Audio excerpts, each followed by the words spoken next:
Sir start कर दीजिए। ठीक है सर। Good morning students.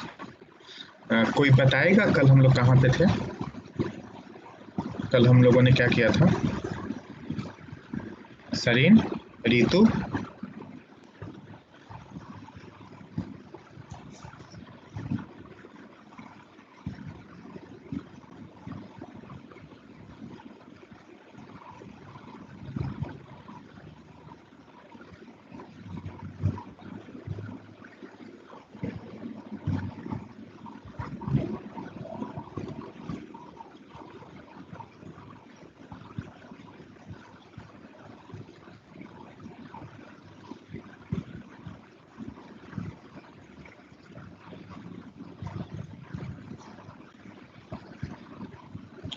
तो जहाँ तक मुझे याद है हम लोग नेहरू के समाजवादी नीतियों के बारे में बात कर रहे थे और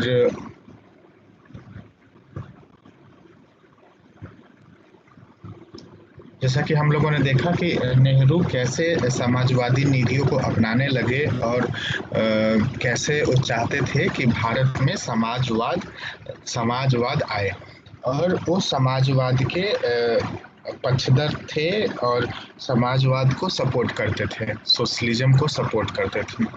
ठीक है। इस दौरान इवन जवाहरलाल नेहरू का क्या हुआ कि गांधी जी के साथ भी संबंध खराब होने लगा इन कारणों से। तो वर्गों के संघर्ष को गांधी जी द्वारा अस्वीकार किए जाने पर गांधी जी ने अब अस्वीकार कर दिया था वर्गों का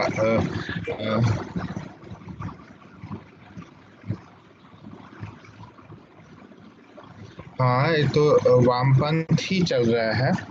तो जवाहरलाल नेहरू का जो आइडिया था सोशलिज्म का, वो था कि हम जो क्लास डिफरेंस है उसको खत्म करेंगे, जो वर्गों में संघर्ष है उसको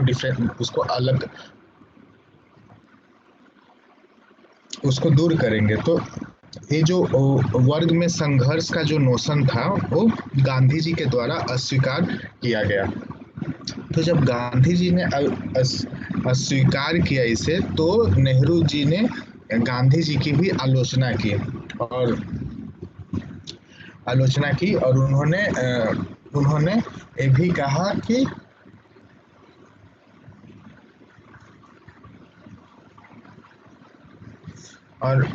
उस समय गांधी जी ने ऐसा बोला कि गांधी जी ने कहा कि हम लोग पूंजीपतियों और जमींदारों का हृदय परिवर्तन कर सकते हैं। ट्रस्टीशिप का सिद्धांत दिया था। तो इसके लिए भी नेहरू जी ने गांधी जी की आलोचना की।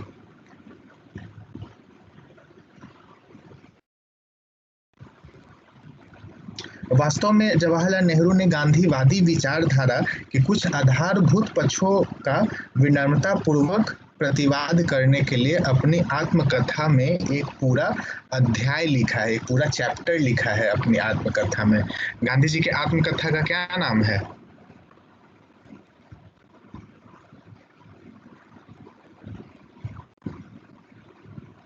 नहीं पता? Discovery of India.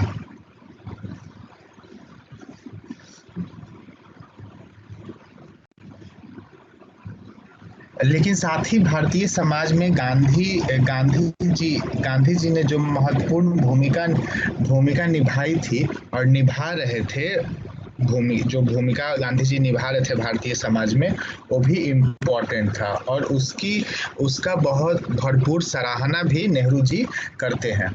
लेकिन कुछ बातों पे गांधी जी के सपोर्ट में नेहरू जी नहीं होते हैं और कुछ बातों में हम देखते हैं कि उन दोनों में मतभेद भी होता है और नेहरू जी गांधी जी की आलोचना भी करते हैं।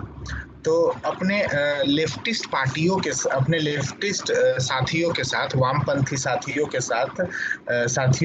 के द्वारा की गई आलोचना से गांधी जी का बचाव करते हुए उन्होंने 1936 के एक लेख में लिखा, जब वामपंथी लोग गांधी जी को क्रिटिसाइज कर रहे थे, जब गांधी जी का बुराई कर रहे थे, तो उस समय हम देखते हैं कि नेहरू जी गांधी जी का बचाव भी करते हैं और गांधी जी का बचाव करते हुए 1936 में एक लेख लिखते हैं।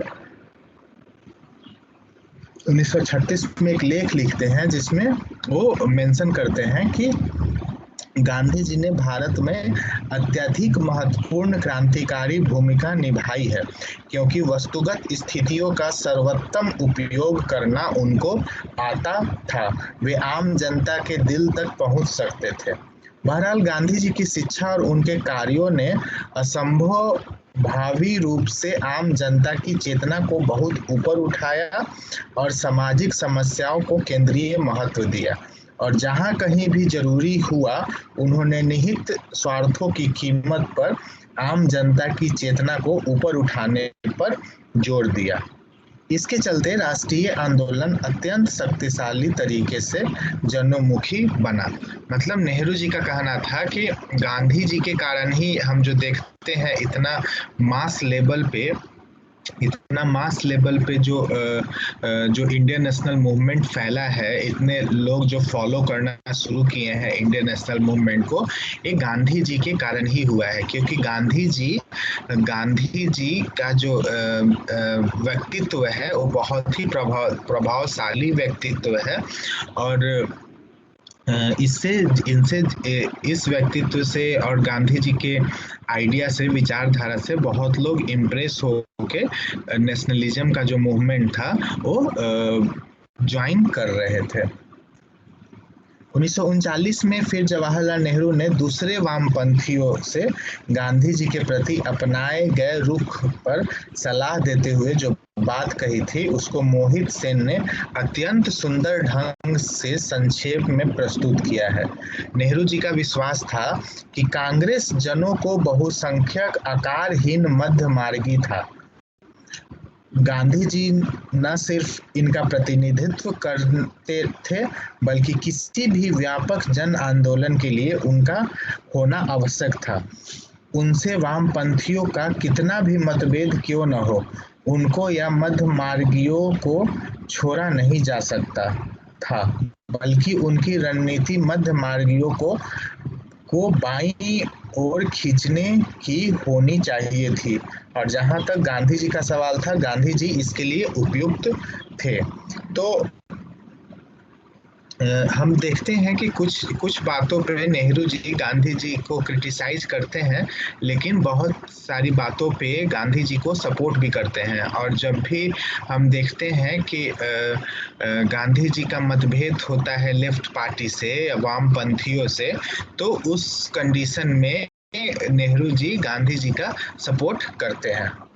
ठीक है, लेकिन समाजवाद के प्रति नेहरू की प्रतिबद्धता का एक विशेष ढांचा था, जिसमें राजनीतिक और साम्राज्यवाद विरोधी संघर्ष को तब तक प्रमुख स्थान दिया गया था जब तक भारत पर विदेशी शक्ति का शासन था। नेहरू जी हमेशा चाहते थे कि समाजवाद आए भारत में, और समाजवादी ताकतों को ही वो सपोर्ट करते थे और समाजवाद के फेवर में होते थे, और वो कैपिटलिज्म, कॉलोनियलिज्म, जो साम्राज्यवाद, पूंजीवाद जो वर्ग था उसको सपोर्ट नहीं करते थे। और उसका सपोर्ट अगर कभी लेते भी थे तो इसलिए लेते थे क्योंकि विदेशी ताकत उस समय भारत पे राज कर रहा था, और उनसे छुटकारा पाने के लिए नेहरू को जरूरत पड़ता था। वास्तव में बिना दूसरी शक्ति को कमजोर किए इन दोनों प्रतिबद्धताओं को एक साथ निभाना उस समय का मुख्य कार्यभार था। तो नेहरू ने 1936 में क्या किया कि समाजवादियों से कहा था कि उनको दो आधारभूत बातों ने प्रभावित किया है। वे है राष्ट्रवाद और राजनीतिक स्वतंत्रता, नेशनलिज्म और पॉलिटिकल इंडिपेंडेंस, जिसका प्रतिनिधित्व कांग्रेस करती है, और सामाजिक स्वतंत्रता, जिसका प्रतिनिधित्व समाजवाद करता है। और इन दोनों बातों को जारी रखकर एक दूसरे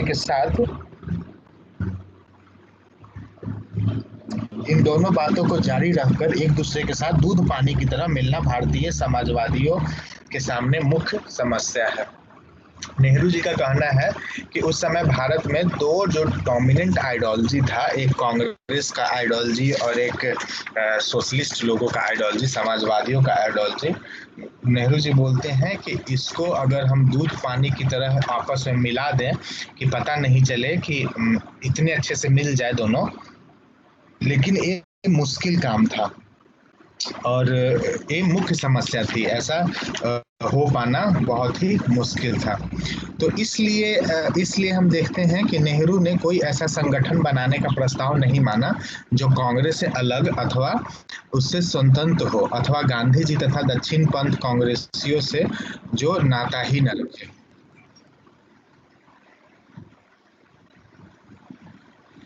मैं पढ़ा रहा हूँ सोशलिस्ट मूवमेंट इन इंडिया। तो इन कारणों से, क्योंकि कांग्रेस और सोशलिज्म में कॉन्सेप्ट काफी डिफरेंस था, तो इन कारणों से हम देखते हैं कि नेहरू जी कभी भी कोई अलग एक पार्टी बनाने का नहीं सोचते हैं जो गांधी जी से अलग हो, जो कांग्रेस से अलग हो, क्योंकि उनको पता था कि इससे उनकी लक्ष्य की प्राप्ति नहीं होगी। तो समाजवादी विचारधारा को जो फॉलो कर रहे थे नेहरू जी, समाजवादी विचारधारा का उदय कैसे होता है? समाजवादी विचारधारा का उदय होता है, हम लोगों ने कल देखा था, सोवियत यूनियन में जब बोल्शेविक क्रांति आती है, जब रशियन रेवोल्यूशन होता है, रूस की जब क्रांति आती है, उसके बाद से समाजवादी विचारधारा पूरे दुनिया में फैलती है और पूरे दुनिया के जो इम्पोर्टेंट लीडर्स हैं वो समाजवादी विचारधारा की बात करते हैं, सोशलिज्म की बात करते हैं। तो सोवियत रूस और उसकी क्रांतिकारी प्रतिबद्धता से आकर्षित होकर भारतीय क्रांतिकारियों की काफी बड़ी संख्या जो भी वहां पहुंची, और उनमें सबसे विख्यात और महान क्रांतिकारी कौन थे?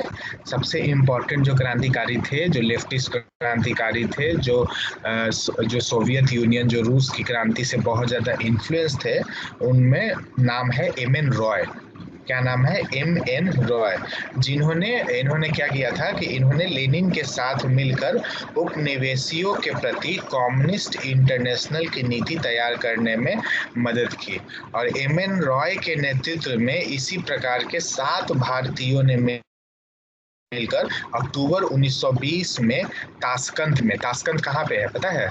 उस समय रूस में था, अभी ताशकंद जो है वो कजाकिस्तान में है। तो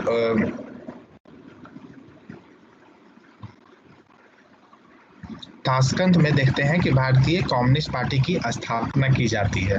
ठीक है, 1920 में भारतीय कम्युनिस्ट पार्टी की स्थापना की जाती है, कहाँ पे? ताशकंद में। जैसा कि हम देख चुके हैं, इस प्रयास में पृथक कई वामपंथी समूह और कम्युनिस्ट दल और संगठन 1920 के बाद भारत में अस्तित्व में आने लगे। उसके पहले हम लेफ्टिस्ट आइडियोलॉजी इंडिया में नहीं देखते हैं, उसके पहले हम कोई भी कम्युनिस्ट आइडियोलॉजी इंडिया में नहीं देखते हैं। 1920 में जब कम्युनिस्ट पार्टी का गठन हुआ, भारतीय कम्युनिस्ट पार्टी का गठन हुआ ताशकंद में, उसके बाद हम देखते हैं कि 1920 के बाद ही बहुत सारा कम्युनिस्ट पार्टी अस्तित्व में आने लगता है। दिसंबर 1925 में इनमें से अधिकांश समूह कानपुर में आपस में मिले और इन लोगों ने एक अखिल भारतीय स्तर का संगठन कायम किया, जिसका नाम रखा communist party of India, CPI. आज भी ये पार्टी है, अभी भी आप इलेक्शन वगैरह में देखते होंगे कि ये पार्टी इलेक्शन लड़ती है, CPI, communist party of India. कुछ समय बाद एससी घाटे और इसके महामंत्री के रूप में उभरकर सामने आए। ठीक है, भारत की कम्युनिस्ट पार्टी ने अपने सभी सदस्यों से कांग्रेस का सदस्य बनने के लिए कहा और उनसे यह भी कहा गया कि उनके सभी मंचों पर वे सशक्त वाम पक्ष बनाए तथा सभी क्रांतिकारी राष्ट्रवादियों से कांग्रेस के मंचों पर सहयोग करें कि कांग्रेस अधिक क्रांतिकारी और जनाधार वाला संगठन का रूप ग्रहण करे। तो जो भी कम्युनिस्ट लीडर थे, जो भी लेफ्ट के लीडर थे, वो अपने पार्टी में वो सबको एडवाइस करते हैं, सबको सजेस्ट रिक्वेस्ट करते हैं कि आप लोग सभी लोग कांग्रेस का मेंबरशिप ले लीजिए और कांग्रेस के सारे जो अधिवेशन होंगे, सारे जो कॉन्फ्रेंस होंगे, उसमें आपको बढ़ चढ़कर हिस्सा ले, जिससे दिख सके कि कांग्रेस कितना पावरफुल है, जिससे दिख सके कि कांग्रेस कितना इम्पोर्टेंट है और इस तरह कांग्रेस को हमें देश को आज़ाद करने में ज़्यादा दिक्कत ना हो और कांग्रेस को और पॉपुलर पार्टी लोग समझे और इसको एक्सेप्ट करें, क्योंकि जहाँ पे भीड़ हम लोग देखते हैं सब लोग वहीं जाने का कोशिश करता है। शुरुआती दौर के कम्युनिस्टों के राजनीतिक कार्य का मुख्य रूप मजदूर और किसानों के दलों को संगठित करके उनके माध्यम से काम करना होता था। क्योंकि हम लोग देखते हैं कि रूस में कौन लोग थे जो रूस की क्रांति करते हैं। रूस की क्रांति करने वाले जो लोग थे उसमें ज़्यादा लोग मजदूर ही थे, किसान वहाँ कम थे, लेकिन इंडिया में तो किसान ज़्यादा थे ना, तो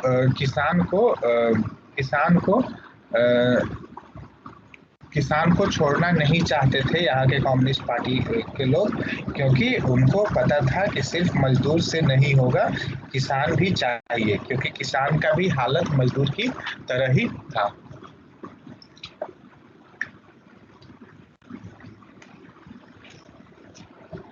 तो शुरुआती दौर में हम देखते हैं कि कम्युनिस्टों के राजनीतिक कार्य का मुख्य रूप मजदूरों और किसानों के दलों को संगठित करके उनके माध्यम से काम करना होता था। इस प्रकार का पहला संगठन जो बना उसका नाम था लेबर स्वराज पार्टी। ठीक है, क्या नाम था? Labour Swaraj party. वह कांग्रेस का संगठन था और नवंबर 1925 में इसका संगठन बंगाल में मुजफ्फर अहमद, नजरुल इस्लाम और हेमंत कुमार सरकार और कुछ दूसरे लोगों ने मिलकर किया था। 1925 में इसका संगठन हुआ था। कहाँ हुआ था? बंगाल में। और किन लोगों ने किया था? मुजफ्फर अहमद, नजरुल इस्लाम और हेमंत कुमार सरकार। ठीक है। 1929 में हम देखते हैं कि बॉम्बे में कांग्रेस लेबर पार्टी के नाम से एक संगठन बनाया जाता है और पंजाब में कृति किसान पार्टी की स्थापना होती है। बॉम्बे में होती है कांग्रेस लेबर पार्टी, क्या होती है? कांग्रेस लेबर पार्टी, और पंजाब में होती है कृति किसान पार्टी। 1923 में हम देखते हैं कि लेबर किसान पार्टी ऑफ हिंदुस्तान बनता है। क्या बनता है? लेबर किसान पार्टी ऑफ हिंदुस्तान। इसका गठन होता है मद्रास में इसको बनाया जाता है। 1928 तक आकर हम इन सभी प्रांतीय संगठनों को मिलाकर एक नया संगठन बनाया गया जिसका नाम वर्कर्स एंड पीजेंट्स पार्टी रखा गया, WPP, worker and peasants party. ठीक है, जो छोटे छोटे अलग अलग प्रांत में जो पार्टी बनाया गया था, बंगाल में, मद्रास में, बॉम्बे में, उसको सबको मिला के एक पार्टी बनाया गया, WPP, workers and peasants party. ठीक है, और इसको पूरा पैन इंडिया का पार्टी बनाया गया, पूरा इंडिया लेवल का पार्टी इसको बनाया गया। सभी कम्युनिस्ट इस पार्टी के सदस्य हुआ करते थे।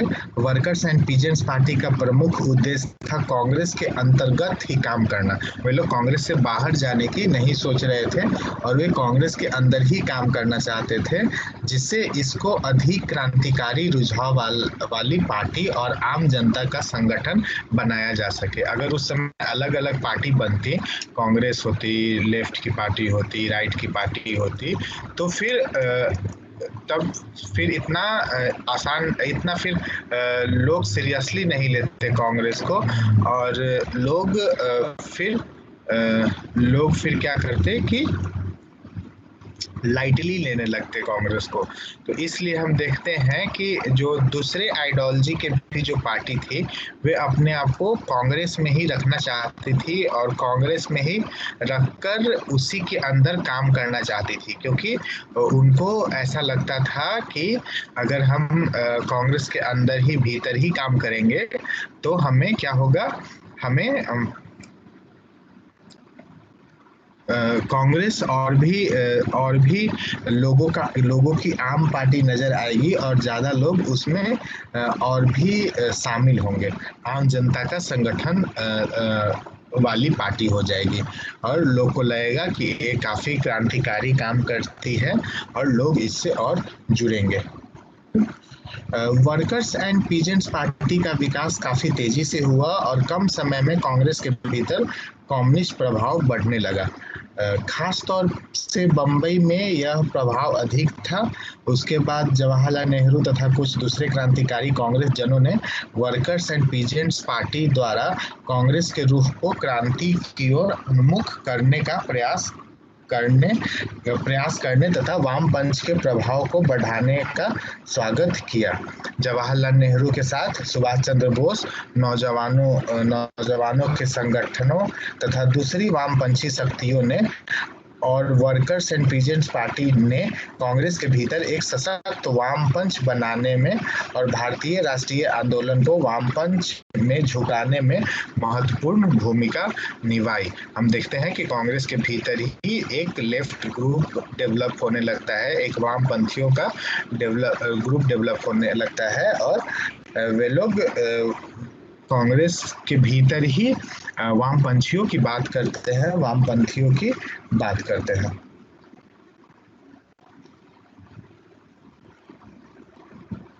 तो वर्कर्स एंड पीजेंट्स पार्टी ने तेजी से प्रगति की और 1927 से 1929 के दौर में हम देखते हैं कि मजदूर वर्ग के संघर्ष के उभार में महत्वपूर्ण भूमिका भी निभाता है। कम्युनिस्टों द्वारा मजदूर वर्ग के बीच अपनी स्थिति सुदृढ़ करने में भी इसकी अहम भूमिका रहती है और 1929 और उसके बाद दो ऐसी घटनाएं घटी जिसके चलते कम्युनिस्ट तथा वर्कर्स एंड पीजेंट्स पार्टी का प्रभाव और राष्ट्रीय आंदोलन तेजी से बढ़ता हुआ पहले रुक गया और अंततः एकदम समाप्त हो गया। पहली घटना थी सरकार द्वारा जबरदस्त दमन जिसका शिकार कम्युनिस्ट हुए। फिर 1922 से 1924 के बीच हम देखते हैं कि सोवियत रूस से भारत में प्रवेश करने की कोशिश में कम्युनिस्टों को गिरफ्तार किया गया और राजद्रोह ने अनेक मामलों में फंसाकर उन पर पेशावर में मुकदमा चलाए गए और लंबी सजाएं दी गई। 1924 में हम देखते हैं कि कानपुर में श्रीपाद अमृत डांगे, मुजफ्फर अहमद, मालिनी गुप्ता और शौकत उस्मानी को षड्यंत्र के मुकदमे में फंसाकर सरकार ने कम्युनिस्ट आंदोलन को कुचलने की कोशिश की। इन चारों लोगों को 4-4 साल की कैद की सजा सुनाई गई। 1924 तक हम देखते हैं कि राष्ट्रीय और ट्रेड यूनियन आंदोलन में कम्युनिस्ट के बढ़ते प्रभाव के कारण सरकार गंभीर रूप से चिंतित थी और इसने इन पर भयानक रूप से प्रहार करने का निश्चय जिसमें क्रांतिकारी राजनीति कर्मी तथा ट्रेड यूनियन के लोगों के साथ 3 ब्रिटिश कम्युनिस्ट भी थे। ये 3 लोग थे जो 3 ब्रिटिश कम्युनिस्ट लोग थे और 3 लोग कौन कौन थे? ये 3 लोग थे फिलिप स्प्रेट, बेन ब्रैडल और लेस्टर हचिनसन। कौन कौन थे? फिलिप स्प्रैट, बेन ब्रैडले और लेस्टर हचिनसन। ये लोग भारत में ट्रेड यूनियन आंदोलन को संगठित करने में मदद के लिए आए थे। सरकार का मूल उद्देश्य यूनियन आंदोलन को समाप्त करना और कम्युनिस्टों को राष्ट्रीय आंदोलन से अलग थलग करना था। 32 अभिव्यक्तियों पर मेरठ में मुकदमा चलाया गया। मेरठ राजद्रोह कांड तत्काल राष्ट्रीय महत्व का धारण कर गया और कैदियों को बचाने के लिए उनके राष्ट्रवादी सामने आए, जिनमें जवाहरलाल नेहरू, एम.ए. अंसारी और एम.सी. छागला भी थे। गांधी जी मेरठ जेल जाकर कैदियों से मिले और उनसे अपने एकजुटता का इजहार किया और आगामी संघर्ष में उनका सहयोग मांगा।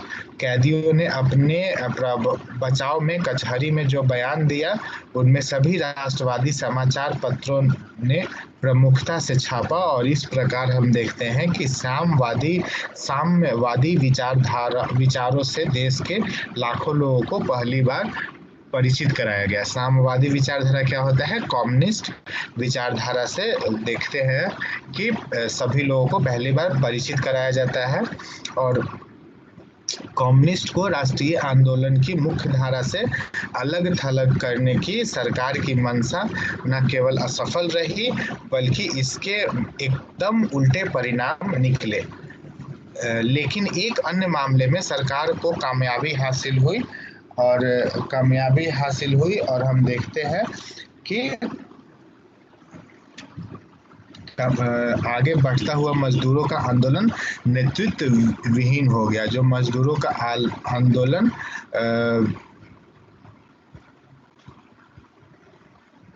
मजदूरों का जो आंदोलन था वो नेतृत्वहीन हो गया, कोई उसको लीडर नहीं मिला क्योंकि लीडर लोग को जेल में डाल दिया गया था। इसके साथ ही हम देखते हैं कि कम्युनिस्टों ने अपने ही ऊपर एक घातक प्रहार किया, मानो सरकार का प्रहार नाकाफी रहा हो। उन्होंने अचानक जो कदम उठाए उसे वामपंथी भटकाव की संज्ञा दी जाती थी। कम्युनिस्ट इंटरनेशनल की छटनी कांग्रेस के निर्देशित होकर कम्युनिस्टों ने भारतीय राष्ट्रीय कांग्रेस ने नाता तोड़ लिया और इसको पूंजीपति वर्ग की पार्टी घोषित कर दिया। इसी के साथ हम देखते हैं कि कांग्रेस और इसके कथित समर्थक पूंजीपति वर्ग के लिए कहा गया कि यह साम्राज्यवादी का समर्थक बन गया है। कांग्रेस के बारे में बोला गया कि ये कैपिटलिज्म को सपोर्ट कर रहा है, ये कम्युनिज्म को सपोर्ट नहीं कर रहा है। और जो कम्युनिस्ट इंटरनेशनल है वो कम्युनिस्ट पार्टी ऑफ इंडिया से अपना नाता तोड़ लेता है। पूर्ण स्वराज के नारे को लेकर जन आंदोलन संगठित करने की कांग्रेस की योजना को पूंजीपतियों के नेताओं द्वारा जनता में अपना प्रभाव बनाने के लिए पाखंडी प्रयास माना गया, जो साम्राज्यवादी से समझौते के लिए काम कर रहे थे। कांग्रेस के अंदर के वामपंथी नेताओं जैसे जवाहरलाल नेहरू और सुभाष चंद्र बोस को राष्ट्रीय आंदोलन के भीतर पूंजीपतियों का एजेंट समझा गया, जो कामगार और मेहनतकश जनता के विशाल समुदाय की आंखों में धूल झोंकने पर आमादा थे, ताकि इनको पूंजीपतियों के प्रभाव में रखा जा सके। अब कम्युनिस्टों का काम था अहिंसात्मक संघर्ष की सारी बातों को भंडाफोड़ करना तथा साम्राज्यवादियों के विरुद्ध सशस्त्र संघर्ष की बातों को आगे बढ़ाना। 1931 में हम देखते हैं कि गांधी-इरविन पैक्ट होता है, गांधी-इरविन के समझौता होता है और उसी समझौते को राष्ट्रवाद के साथ कांग्रेस विश्वासघात की संज्ञा दी गई। अंत में वर्कर्स एंड पीजेंट्स पार्टी को भी इस आधार पर भंग कर दिया गया और दो वर्गों वाला मजदूर और किसान दल बनना उचित नहीं, क्योंकि निम्न पूंजीवादी प्रभाव में इसके आने की संभावना है। इसकी जगह कम्युनिस्ट एक गैर कानूनी स्वतंत्र और केंद्रीयकृत कम्युनिस्ट पार्टी के निर्माण पर अपना ध्यान केंद्रित किया और कम्युनिस्टों ने राजनीतिक विचारों में इस अचानक बदलाव का नतीजा यह हुआ कि वे राष्ट्रीय आंदोलन से अलग थलग पड़ गए और वे ऐसी घड़ी में अकेले पड़े जब यह सबसे बड़े जन संघर्ष की तरफ जा रहा था तथा इसके ऊपर वाम पक्ष के प्रभाव विस्तार की संभावना बढ़ रही थी और भी कम्युनिस्ट छोटे छोटे समूहों में बंट गए। सरकार ने इस स्थिति का और फायदा उठाया और 1934 में भारत की कम्युनिस्ट पार्टी को गैर कानूनी घोषित कर दिया। ठीक है, बहरहाल कम्युनिस्ट आंदोलन महाविनाश से बच गया, क्योंकि एक और बहुत से कम्युनिस्टों ने सविनय अवज्ञा आंदोलन में अपने को अलग रखना नामंजूर किया। तथा सक्रिय रूप से इसमें भाग लिए। सविनय अवज्ञा आंदोलन क्या है? सविनय अवज्ञा आंदोलन है सिविल डिसोबीडियंस मूवमेंट। तो उसमें कम्युनिस्ट लोग अपना सपोर्ट देने से पीछे नहीं हटे और समाजवादी विचारों का प्रसार जारी रहा। इसके परिणाम स्वरूप बहुत से नौजवान लोग जो सविनय अवज्ञा आंदोलन में भागीदार थे अथवा जिन लोगों ने अति उग्रवादी क्रांतिकारी गतिविधियों में भाग लिया था, सामाजिक मार्क्सवाद और सोवियत रूस की ओर आकर्षित हुए तथा 1934 की भारत की कम्युनिस्ट पार्टी में शामिल हो गए। 1935 में हम देखते हैं कि परिस्थिति में बुनियादी बदलाव आया जब पीसी जोशी के नेतृत्व में कम्युनिस्ट पार्टी का पुनर्गठन हुआ। मॉस्को में अगस्त 1935 में फांसीवाद के भय से कम्युनिस्ट इंटरनेशनल की 7वीं कांग्रेस की बैठक में कम्युनिस्ट इंटरनेशनल ने अपने पुराने विचारों को छोड़कर एकदम नया रुख अख्तियार कर दिया और उसने पूंजीवादी और दूसरे फांसीवादी विरोधी देशों के साथ समाजवादी देशों का संयुक्त मोर्चा बनाने की वकालत की। और इसी समय हम देखते हैं कि पूंजीवादी नेतृत्व में चलने वाले राष्ट्रीय आंदोलन के उपनिवेश भी शामिल थे। राष्ट्रीय कांग्रेस के नेतृत्व में चलने वाले राष्ट्रीय आंदोलन की मुख्य धारा में कम्युनिस्ट कार्यकर्ताओं को पुनः शामिल होना पड़ा और भारत में कम्युनिस्ट आंदोलन के बदलाव की सैद्धांतिक और राजनीतिक बुनियाद 1926 की शुरुआत में एक दस्तावेज के जरिए रखी गई, जिसको दत्त-ब्रैडल सिद्धांत या थीसिस के नाम से जाना जाता है। इस सिद्धांत के मुताबिक साम्राज्य विरोधी जन मोर्चा का कार्य कामयाब बनाने में भारतीय राष्ट्रीय कांग्रेस बड़ी और अग्रणी भूमिका अदा कर सकती है। और इस तरह हम देखते हैं कि एक बार पुनः कम्युनिस्ट पार्टी भारतीय राष्ट्रीय कांग्रेस के साथ अपने संबंधों को ठीक करती है और इससे अपने सदस्यों से शामिल होने के लिए कहा जाता है। कम्युनिस्ट पार्टी ऑफ इंडिया अपने सदस्यों को कांग्रेस में शामिल होने के लिए उनको कहा जाता है। 1930, 31 और 32, 34 के दौरान हम देखते हैं कि युवा कांग्रेस जनों के एक गुट ने जेल में समाजवादी पार्टी बनाने का प्रस्ताव रखा और गांधीवादी नेतृत्व और रणनीति में इनका मोह भंग हुआ था और समाजवादी विचारधारा की ओर से आकर्षित हुए थे। 1920 के दशक के अंतिम दौर में हम देखते हैं कि इनमें से अधिकांश लोग युवा आंदोलन में सक्रिय थे। जेल में इन लोगों ने मार्क्सवादी और समाजवादी विचारों का अध्ययन मनन किया था। मार्क्सवाद, कम्युनिज्म और सोवियत संघ के प्रति आकर्षित होने के वजह से ये भारत की कम्युनिस्ट पार्टी की वर्तमान धारा से सहमत नहीं थे। इनमें से अधिकांश लोग किसी विकल्प की खोज में थे और अंततः वे आपस में मिलने और अक्टूबर 1934 में बम्बई में कांग्रेस समाजवादी पार्टी की स्थापना की गई। इसके नेता थे जयप्रकाश नारायण, आचार्य नरेंद्र देव और मीनू मासनी। कौन कौन लोग थे? जयप्रकाश नारायण, आचार्य नरेंद्र देव और मीनू मासनी।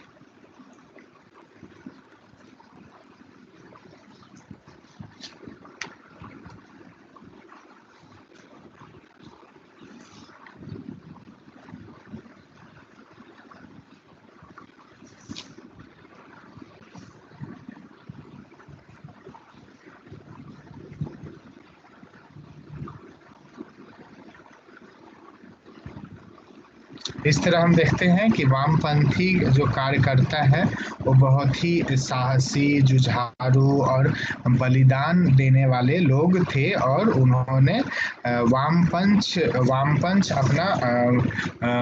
वामपंथ में काफ़ी डेडिकेटेड लोग थे। और 1930 के दशक में हम देखते हैं कि अपने महान वादे को यह पूरा नहीं कर पाते हैं कम्युनिस्ट लोग और वस्तुतः इतिहासकार के लिए यह बहुत बड़ी पहेली बनकर रह जाती है। तो इस जटिल परिस्थिति के बारे में जो कुछ स्पष्टीकरण दिए गए हैं उनमें कुछ संकेत मिलते हैं। कांग्रेस के प्रभावशाली नेतृत्व के साथ वामपंथ की लड़ाई पक्ष की लड़ाई हमेशा गलत मुद्दों पर हुई और जब तनाव बिखराव के बिंदु तक पहुंचता था तब वामपंथ या तो उनके पीछे चलने के लिए बाध्य होता था अथवा राष्ट्रीय आंदोलन में ऐन वक्त पर अलग थलग पड़ जाता था। कांग्रेस के दक्षिण पंथियों के एकदम विपरीत वामपंथ विचारधारा और कार्यनीति के स्तर पर लचीला नहीं हो पाता था। दक्षिण पंथियों का विरोध ये लोग अत्यंत सरलीकृत सूत्रों और क्रांतिकारी लफ्जों के साथ करते थे। तो इस तरह हम देख सकते हैं कि कैसे वामपंथियों का डेवलपमेंट इंडिया में उस तरह से नहीं हो पाया, क्योंकि वे लोग अपने जो उनका आइडियोलॉजी था, जो उनका जो थिंकिंग था, उस पे वो स्ट्रांगली बेस्ड रहते थे और वो अपने आप को फ्लेक्सिबल नहीं बनाते थे। जैसे कांग्रेस के लिबरल लोग जो थे वे अपने आप को काफ़ी फ्लेक्सिबल बना देते थे और समय के साथ ढल जाते थे, लेकिन कम्युनिस्ट लोग ऐसा नहीं कर पाते थे। वे लोग जो उनकी आइडियोलॉजी थी उसी पे बेस्ड रहते थे। इसके कारण हम देखते हैं कि कम्युनिस्ट और सोशलिस्ट पार्टी का शुरू में तो विकास होता है, शुरू में उनको सपोर्ट मिलता है, लेकिन बाद में उनको सपोर्ट नहीं मिलने लगता है और समाजवादी पूंजीपति नेताओं को अमेरिकी एजेंट भी बोला जाने लगता है। 1947 के बाद हम देखते हैं कि उनका और भी हालत, हर समाजवादी को कम्युनिस्ट शत्रु और हर कम्युनिस्ट को समाजवादी पूंजीपति, आपस में ही हम देखते हैं कि कम्युनिस्ट और समाजवादी आपस में ही बट जाते हैं। जिनका शुरू में आइडियोलॉजी एक होता है, बाद में हम देखते हैं कि ये लोग आपस में बट जाते हैं और कम्युनिस्ट और सोशलिस्ट आपस में बट के कम्युनिस्ट सोशलिस्ट को क्रिटिसाइज करता है और सोशलिस्ट कम्युनिस्ट को क्रिटिसाइज करता है। अंत में हम ये देखते हैं कि वामपंथियों को भारतीय समाज और राजनीति पर एक बुनियादी प्रभाव डालने में जरूर सफलता मिली। किसानों और मजदूरों के संगठन बने, जिनकी चर्चा इस पुस्तक में दूसरी जगह भी की गई रहती है और यह इनकी महत्वपूर्ण उपलब्धियां भी थी। उतना ही महत्वपूर्ण कांग्रेस पर पड़ने वाला इसका प्रभाव था। यदि संगठन की दृष्टि से देखें तो अखिल भारतीय कांग्रेस कमेटी में 1/3 मत महत्वपूर्ण मुद्दों पर वामपंथियों के प्रभाव में था।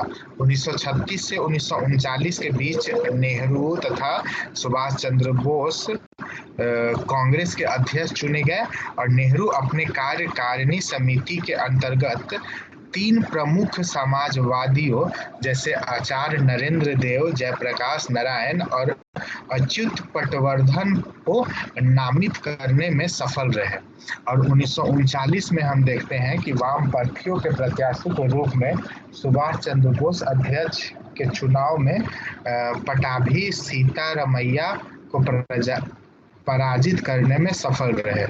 बोस को 1580 तथा सीतारमैया को 1580 तथा सीतारमैया को 1377 मत मिले। तो इस तरह हम देखते हैं कि सुभाष चंद्र बोस सीतारमैया से जीत जाते हैं। विचारधारा और संगठन दोनों ही दृष्टियों से देखा जाए तो कांग्रेस का वाम पंथ की ओर झुकाव बढ़ा। जैसा कि जवाहरलाल नेहरू ने कहा था कि भारतीय राष्ट्रवाद को महत्वपूर्ण सामाजिक परिवर्तन की दिशा में ठेल दिया गया है और आज कुछ अनिश्चय की ही स्थिति में सही यह एक नई प्रतिस्पर्धा विचारधारा के आसपास चक्कर काट रही है। दक्षिण पंथियों समेत कांग्रेस के यह स्वीकार किया कि भारतीय जनता की दरिद्रता और मुसीबतों की जड़ सिर्फ उपनिवेशीवाद शासन नहीं है, बल्कि भारतीय समाज का आंतरिक सामाजिक आर्थिक ढांचा भी है। इसलिए यथाशीघ्र इसको आमूल चूल बदलने की जरूरत है और राष्ट्रीय आंदोलन पर वाम मंच मूलाधिकार और आर्थिक नीति को लेकर पारित प्रस्तावों में भी झलकता है, जिन्हें कांग्रेस के कराची अधिवेशन में 1931 में पारित किया गया था। इसके अलावा 1936 में फैजपुर अधिवेशन में आर्थिक नीति पर पारित प्रस्ताव में भी किया गया था। 1936 के कांग्रेस के चुनाव घोषणा पत्र में और 1938 की राष्ट्रीय योजना समिति की स्थापना में तथा आर्थिक और वर्गीय मुद्दों के ऊपर गांधी जी के विचारों के क्रमशः हुए परिवर्तन में भी इसकी झलक हमें मिलती है। ऑल इंडिया स्टूडेंट फेडरेशन और प्रोग्रेसिव राइट्स एसोसिएशन तथा all India states peoples conference का आयोजन करना वामपंथ की कुछ महत्वपूर्ण उपलब्धियां थी। अखिल भारतीय महिलाओं के सम्मेलन में भी वामपंथी लोग काफी सक्रिय थे। इन सब के ऊपर जो बात है वह यह है कि दो महत्वपूर्ण पार्टियों के वजूद सामने आया, कम्युनिस्ट पार्टी और कांग्रेस सोशलिस्ट पार्टी। तो अगर हम बात करें कि सोशलिस्ट पार्टी का क्या कंट्रीब्यूशन रहा, तो ये सब सोशलिस्ट पार्टी का कंट्रीब्यूशन रहा और ये सब भारत में जो वामपंथियों का जो उदय हुआ या जो समाजवादियों का उदय हुआ उसका कंट्रीब्यूशन ये रहा। और अंत में हम देखते हैं कि दो पार्टी उभर के आती है, जो कि एक कम्युनिस्ट पार्टी है और एक कांग्रेस सोशलिस्ट पार्टी है। तो इस तरह से हम लोग सोशलिस्ट मूवमेंट इन इंडिया खत्म कर लेते हैं। और आपके पास कोई सवाल है तो आप पूछ सकते हैं।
कोई सवाल नहीं है?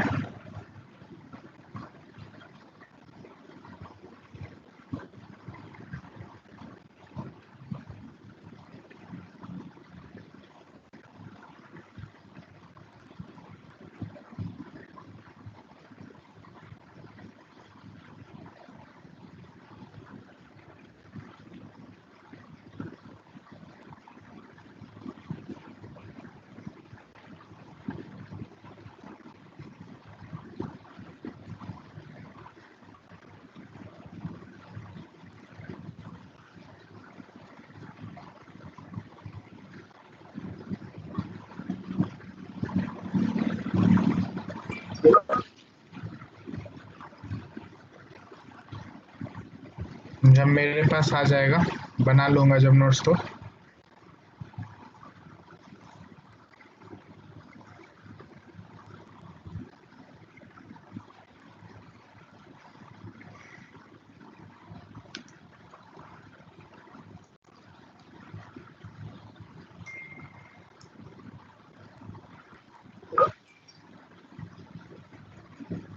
ठीक है, वैसे भी इंग्लिश में ही बनाऊंगा, हिंदी मुझे कम ही आती है।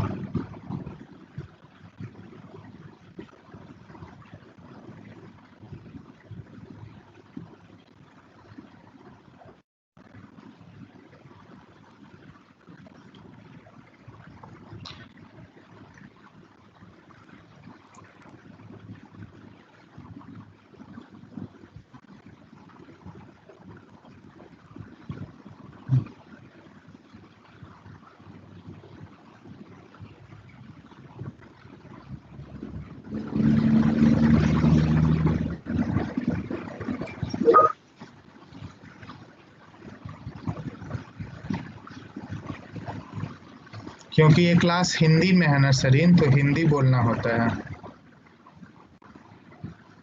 जो क्लास इंग्लिश में होती है वो इंग्लिश में बोलना होता है। जैसे आर्काइव एंड म्यूजियम का क्लास इंग्लिश में लेना है तो उसमें सिर्फ इंग्लिश बोलते हैं।